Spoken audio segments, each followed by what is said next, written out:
J'ai d'abord entendu parler du travail chez Farm en allant chercher mon abonnement. La femme derrière le comptoir avait glissé un prospectus dans ma commande. En le mettant dans le sac en papier, elle m'a dit que le lire serait la meilleure décision de ma vie. Lire ce prospectus? Ai-je demandé. Combien tu paies pour ces pilules? A-t-elle demandé. J'ai ri un peu déconcerté. Tu ne sais pas ça? Ai-je dit. Je viens de te payer. C'est une question rhétorique, a-t-elle dit en souriant. Je ne pense pas que ce soit ça que signifie rhétorique, ai-je dit en prenant le sac. Mais je vais jouer le jeu, 400 € pour 14 pilules. Elle a hoché la tête. Et ça fait combien par semaine? A-t-elle demandé. C'est 400 €, ai-je dit, commençant à m'agacer.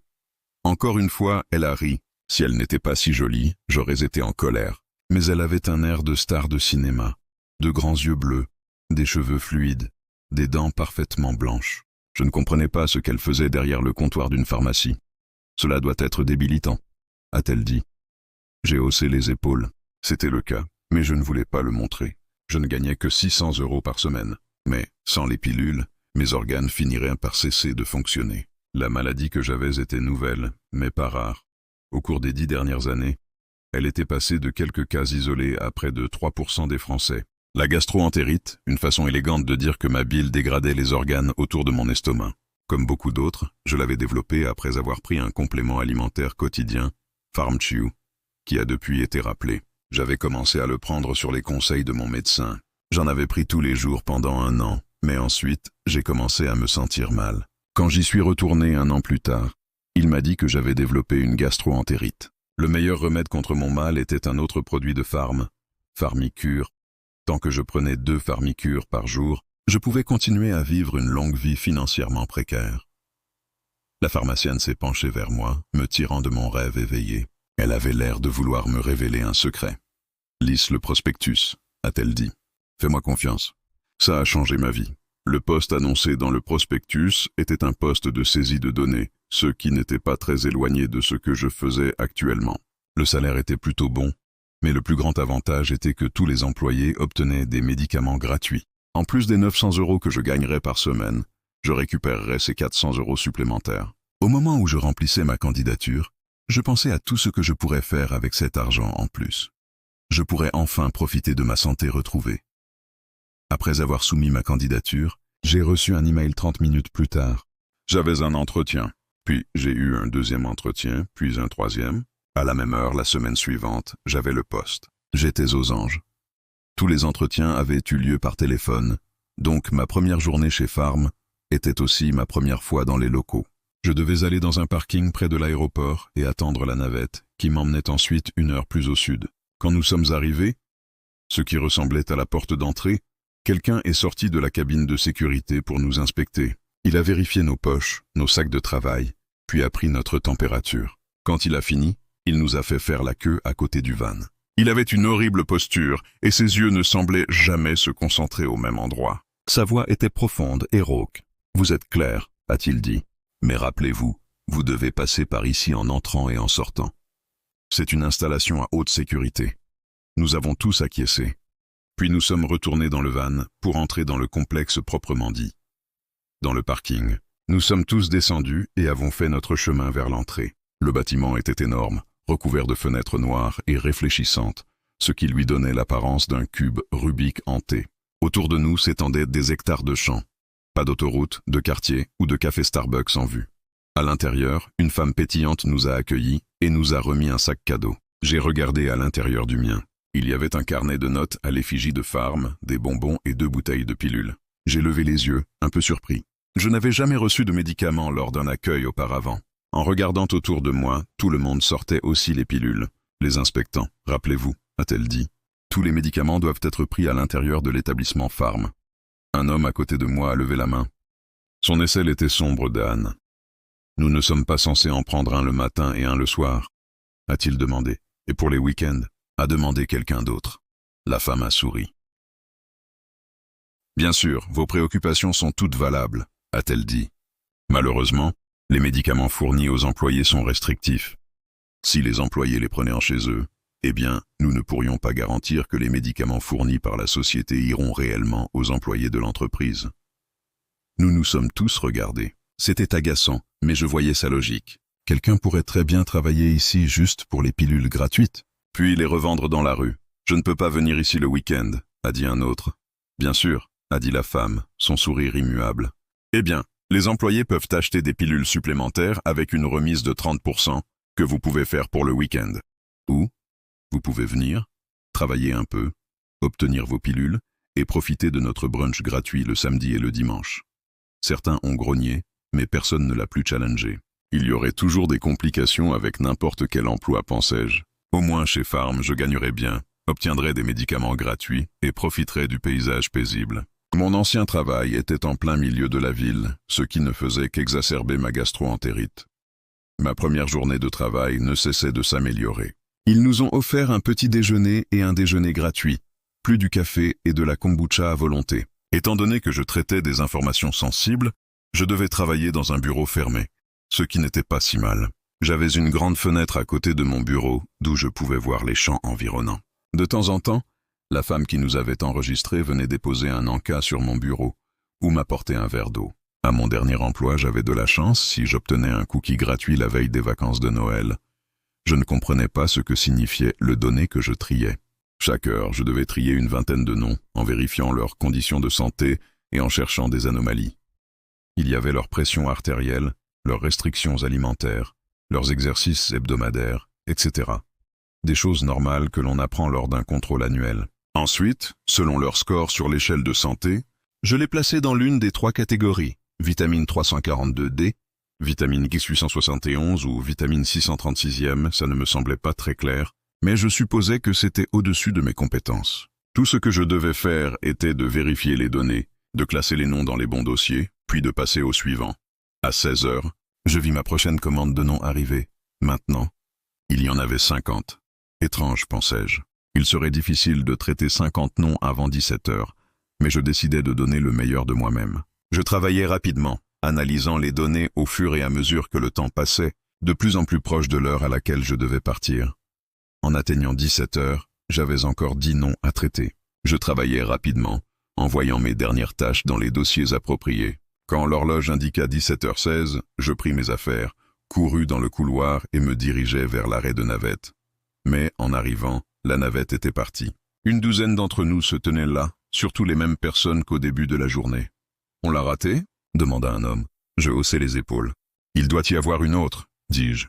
Il y avait un emploi du temps affiché près de la porte.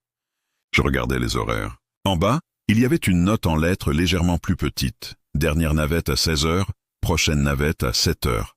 Je retournai et dis cela à l'homme. Son visage devint rouge. « J'ai seulement payé pour la garde jusqu'à 19 heures, dit-il. Il me dépassa en criant « Allô » dans les couloirs vides. La personne à la réception était partie. Tous les couloirs étaient vides. Je circulai plusieurs fois, mais toutes les portes étaient verrouillées.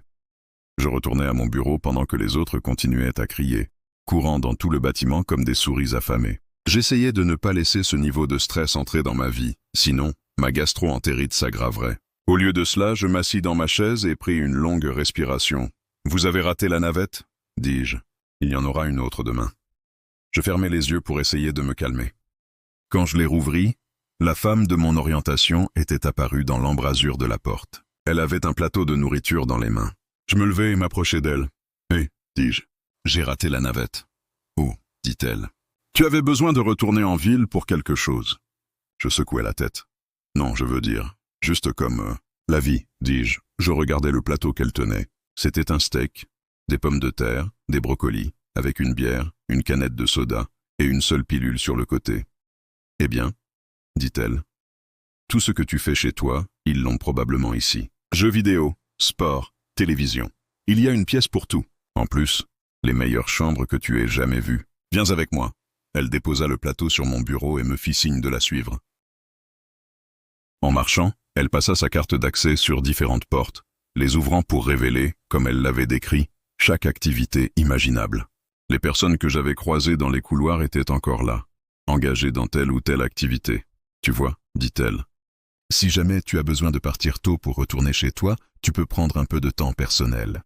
Malheureusement, le temps personnel ne commence qu'après la première année. Mais si tu réussis à terminer ton travail plus tôt, tu es libre d'essayer d'attraper la navette avant qu'elle parte. » Je m'arrêtai de marcher. Tout à coup, je me sentis faible.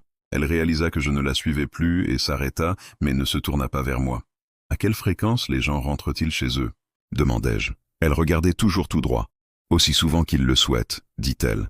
Et si je ne finis pas à temps pour prendre la navette ? Il y a toujours le lendemain.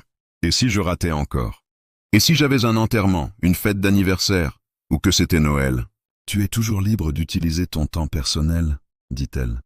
Farm promeut l'équilibre entre vie professionnelle et vie privée. Ma gorge se serra. Peut-être que ce n'est pas le bon choix, dis-je. Maintenant, elle se tourna enfin vers moi. Elle avait l'air contrariée, mais je pouvais voir le sourire derrière. Je suis désolé de l'entendre, dit-elle, mais je tiens à être très clair sur quelque chose, car la clarté est une promesse de Farm. D'accord, dis-je. Bien sûr, eh bien, dit-elle, se rapprochant de moi. Maintenant que tu as vu les données de Farm, il te sera plus difficile d'acheter Farmicure en tant que non-employé. Mes doigts devinrent engourdis. Les mots n'étaient pas tout à fait clairs. Que veux-tu dire ? C'est un problème légal, dit-elle.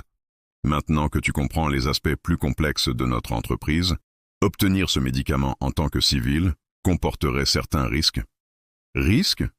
Tu as passé toute la journée dans notre système, dit-elle. Peut-être que tu as vu quelque chose qui pourrait t'aider à rétro-concevoir nos produits. Peut-être que tu as les moyens désormais de développer une version de rue dangereuse de l'un de nos produits. J'ai simplement entré des données. Tu étais dans notre système, dit-elle. Je secouai la tête, reculant d'un pas. J'imaginais les champs environnants du complexe. Combien de temps mettrais-je pour retourner à la société ?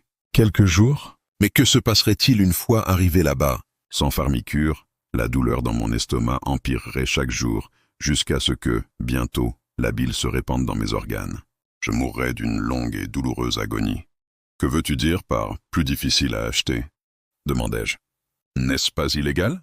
Tu ne peux pas m'interdire d'obtenir des médicaments. » La femme hocha la tête. Elle faisait de son mieux pour exprimer de la sympathie, mais elle avait l'air fatiguée. « Nous ne vous interdirions jamais d'obtenir des médicaments vitaux, dit-elle. Cependant, la plupart des gens reçoivent un remboursement intégré sur leurs médicaments. 400 € pour 14 pilules est techniquement une remise que nous offrons à tous nos clients non à risque. Si vous devenez un client à risque, vous ne bénéficiez plus du remboursement. Quel est le prix sans remboursement ? Demandai-je. Elle sourit. 40 000 € pour 14 pilules. Nous restâmes là un moment, les sons lointains d'activités se faisant entendre dans le couloir. J'imaginais toutes les personnes comme moi derrière ces portes, participant aux loisirs des vivants, remerciant d'avoir des intestins qui ne se repliaient pas sur eux-mêmes. Je repensais à ces premiers farm shoes. Quand le médecin me les avait recommandés, il m'avait dit qu'il était très important d'en prendre un par jour. Ne jamais sauter un jour, avait-il dit en souriant. La réaction n'avait pas commencé avant 3 mois. J'imaginais ce qu'ils étaient appelés à l'origine. Vitamine 345 heures, vitamine 200 vitamine D 183. Qui était l'âme charitable qui avait mis mes informations dans ce dossier ? Était-elle toujours piégée derrière ces murs ? Alors c'est ça ? demandai-je, ma gorge presque trop sèche pour parler. C'est ma vie. Elle s'approcha de moi. Maintenant, le faux semblant semblait un peu s'effriter. Pendant un moment, elle avait presque l'air d'une vraie personne. Écoute, dit-elle, j'ai été dans ta situation aussi. J'ai eu des crises de panique pendant 3 semaines quand j'ai commencé ici. Mais ce n'est pas si mal. Avec mon temps personnel, je peux rendre visite à mes parents 3 fois par an. Je garde toujours quelques heures pour quand la fête de l'État arrive. Je prends même une nuit pour voir les enfants déambuler à Halloween. Je trouve que c'est tout ce dont j'ai vraiment besoin de l'ancien monde. Ici, j'ai un mari. J'ai des loisirs. Je mange des repas délicieux chaque jour. Et je suis en bonne santé. N'est-ce pas la chose la plus importante ? Je secouai la tête, incapable de trouver les mots. Mon corps tout entier était engourdi. « Allez, dit-elle, prenant ma main et me guidant vers mon bureau. Tu vas vouloir manger ce steak avant qu'il ne refroidisse.